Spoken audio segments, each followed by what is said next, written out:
Hi friends, welcome on Europedia, and this video is related to the grave mistakes or blunders which you do in the interview which cost you the selection and you get rejected. So I'll give you some example of HPCL. Recently there were interviews of HPCL, and some students who got rejected in the interview, I told them to give their detailed analysis of the interview, what happened in the interview, and then I'll be in position to tell you why you were rejected.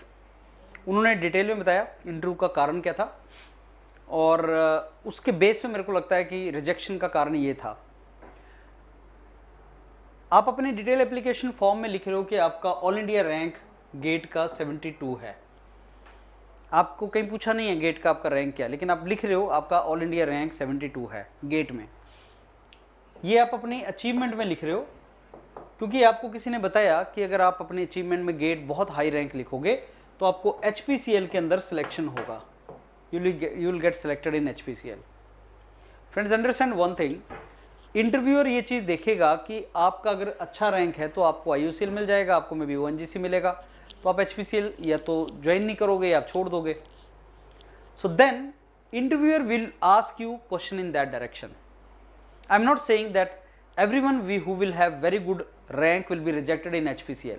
लेकिन अगर आपको justify करना नहीं आएगा, you will ask you that you will have very good rank 72 rank, आपको और भी public sector मिल जाएंगे, तो आप HPCL क्यों ज्वाइन करोगे?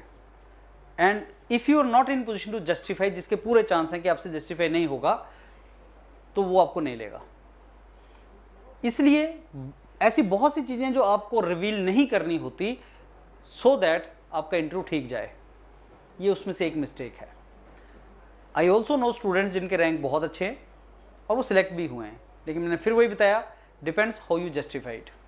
लेकिन मेजॉरिटी स्टूडेंट उसको जस्टिफाई नहीं कर सकते. जैसे आप HPCL क्यों ज्वाइन करना चाहते हो? सर, वर्क लाइफ बैलेंस, मेरे को वर्क लाइफ बैलेंस इसमें मिलेगा. कैसे डिफाइन करते हो वर्क लाइफ बैलेंस? हमें तो आज तक नहीं मिला.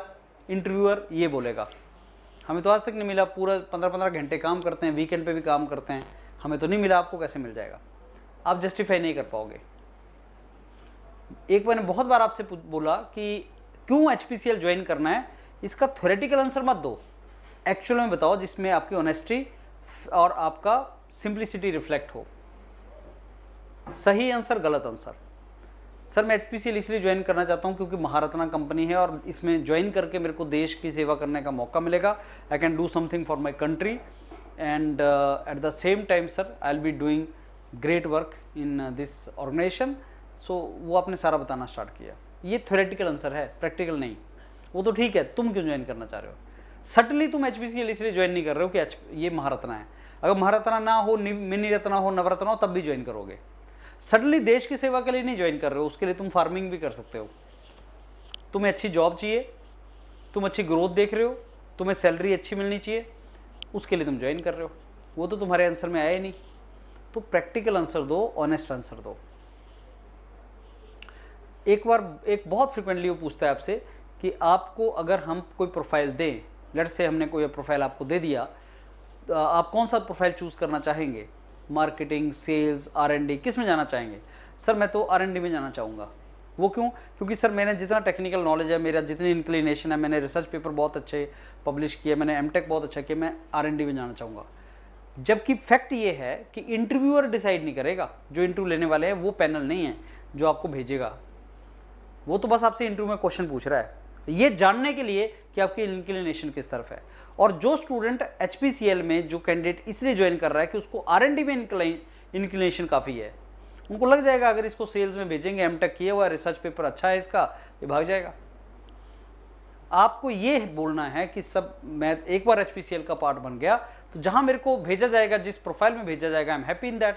फिर मैं प्रोफाइल नहीं देखूंगा, मैं कंपनी देखूंगा. I am to see the organisation.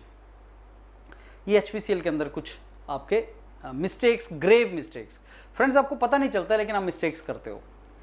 एक बहुत जो अभी मैं ऑब्जर्व कर रहा हूँ चीज़ें, क्योंकि यूट्यूब पे बहुत ज़्यादा ज्ञान बांटने वाले बाबा लोग आ गए हैं, बहुत से लोग ऐसे हैं जो इंटरव्यू का ज्ञान बांट रहे हैं बस, और आप उनका ज्ञान ले लेके वो इंटरव्यू में आंसर कर दे रहे हो बिना ये देखे कि उनका क्रेडिबिलिटी है भी कि नहीं.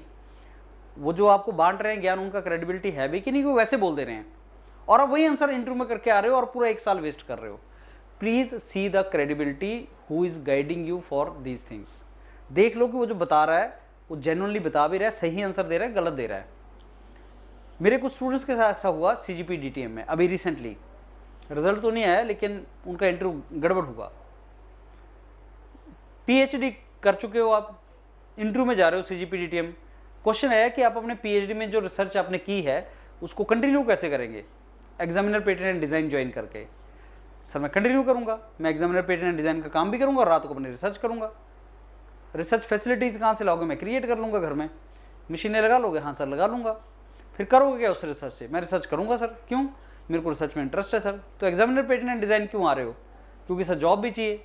तो अगर असिस्टेंट प्रोफेसर की जॉब मिल गई तो वो नहीं करोगे, चुप, फंस गए ट्रैप में।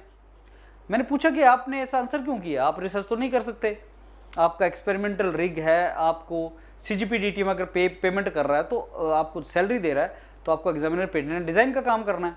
आप रिसर्च कैसे करोगे और किस पर्पज़ के लिए करोगे। तो नहीं साहब, मैंने किसी के चैनल में सुना, उसने बोला कि आप बोल दो ना। अरे जब बोलोगे तो आगे से वो पूछेगा भी कि कैसे करोगे, क्यों करोगे। पहली बात तो क्यों करोगे रिसर्च, सर मेरे को रिसर्च में इंटरेस्ट है, तो एग्जामिनर पेटेंट एंड डिज़ाइन में क्यों आ रहे हो, जस्टिफाई करो ना। आपके 2 इंटरेस्ट तो नहीं हो सकते अलग अलग। नहीं sir, examiner patent and design भी रिसर्च का काम है, किसने बोला।